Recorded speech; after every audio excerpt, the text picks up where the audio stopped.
They don't know that I know this. Pain, suffering, and darkness is actually your greatest teacher and your greatest tool. The only way to not be overtaken and dominated by pain, by loss, by destruction, by mental health, by the darkness of this world is through using those energies as fuel for your awareness and for your growth. There is nothing more valuable than the strength of your spirit and your mind. There is no amount of money, there is no relationship, there's no viral video or cosmetic surgery or anything that could ever surmount the gift and the beauty of having a strong mind and a strong spirit.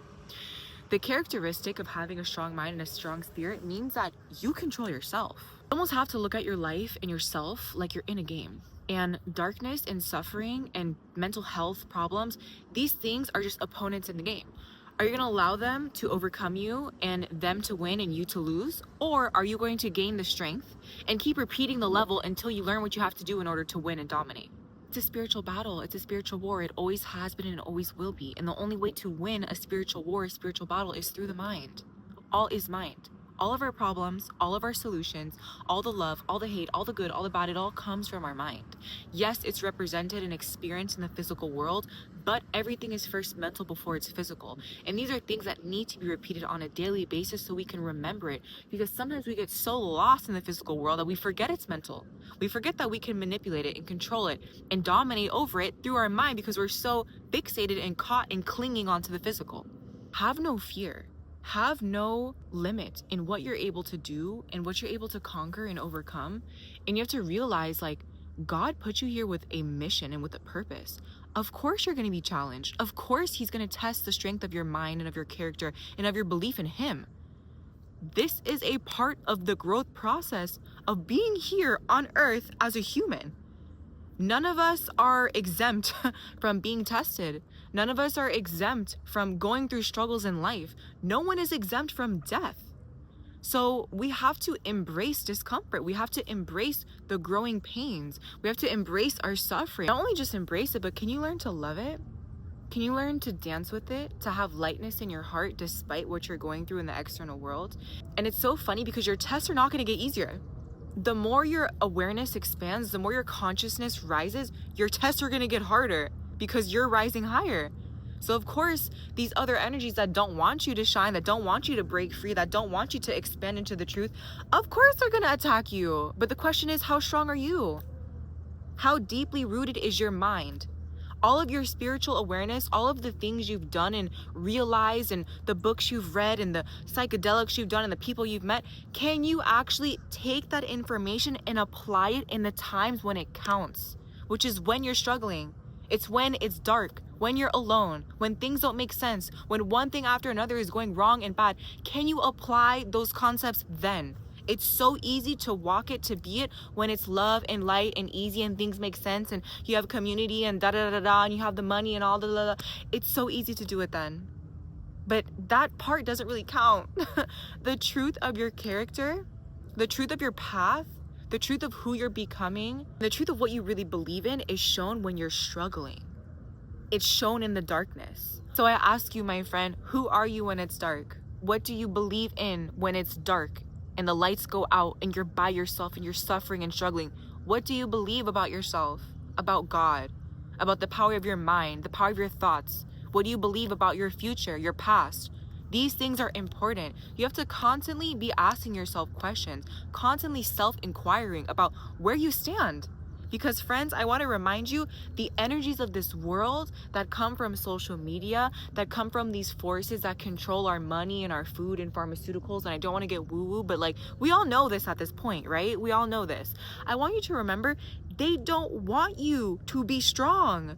They don't want you to unlock the power of your mind. Who knows? Maybe there is no opposite enemy or someone controlling us. Maybe it's all just us. Even then, you still have to stand up to yourself.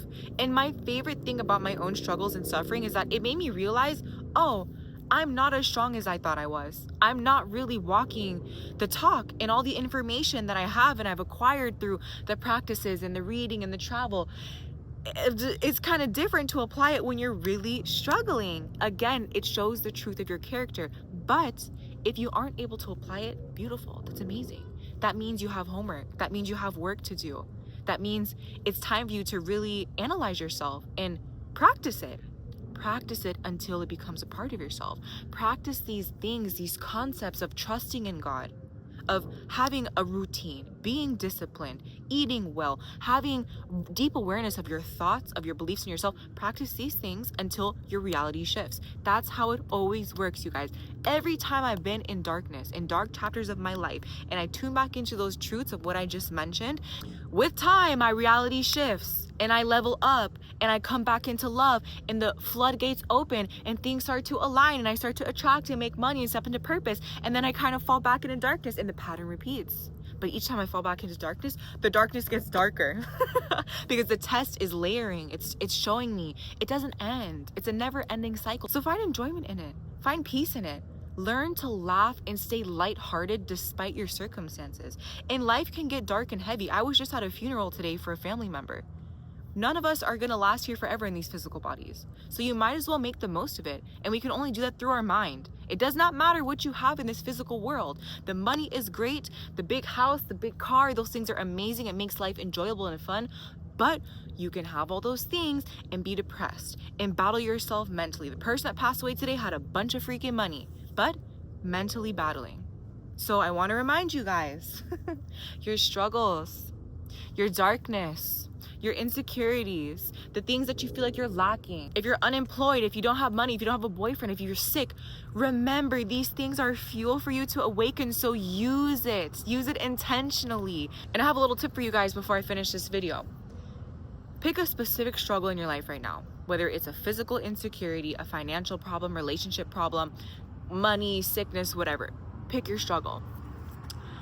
I want you to sit in meditation and in your mind have an affirmation that that struggle is actually necessary medicine for your awakening. Within that struggle lies the key to unlock the next level of your life. If you can drill that into your head and you can start to see your circumstances as that, it will become that. It will do that for you. There is nothing on this earth that was meant to destroy you. Everything I can use as fuel for my awakening. Everything I can use as fuel to have more faith in God, to deepen my love, to deepen my awareness. There is nothing here that can pull me down. And I'm going to tell you guys, there's layers to our lessons. Every time you awaken into light, there is that much more darkness on the opposite side, but you find beauty in it because you're not choosing either side as good or bad. You stay neutral. You stay in the center as the experiencer and as the person that will do whatever is necessary to stay in alignment with God and to stay in alignment with your truest version. That's it. Don't give in to the weakness. Don't give in to the darkness. You need to stay strong. You need to stay grounded and rooted in yourself. And the only time it's okay to surrender into weakness is when you surrender to God. When you get out the way and you realize that you don't always have all the answers, you might not always have the strength necessary to overcome things, surrender to God. So if you are in a dark chapter of your life and you're being tested, I want to pray for you for a moment, and I want you to remember that you're not alone, okay? I pray for the strength of your mind and your heart to come back to the truth of the power that you hold within you, and that this power is available to you 24/7. May you surrender all of your darkness, all of your struggles, all of your battles to God. Release the heaviness from your body, from your mind, and from your spirit, and allow the light of the Lord to shine into you, and allow the path forward to be illuminated for any struggle, any challenge, any blockage, for it to be dissolved, and for you to rise into your highest truth right here, right now. Allow yourself to surrender your ego, your mind, your identity, and to give it all up, and allow God to rebuild you into the highest, truest version. In the Lord's name, we say amen. Thank you, thank you, thank you. It's getting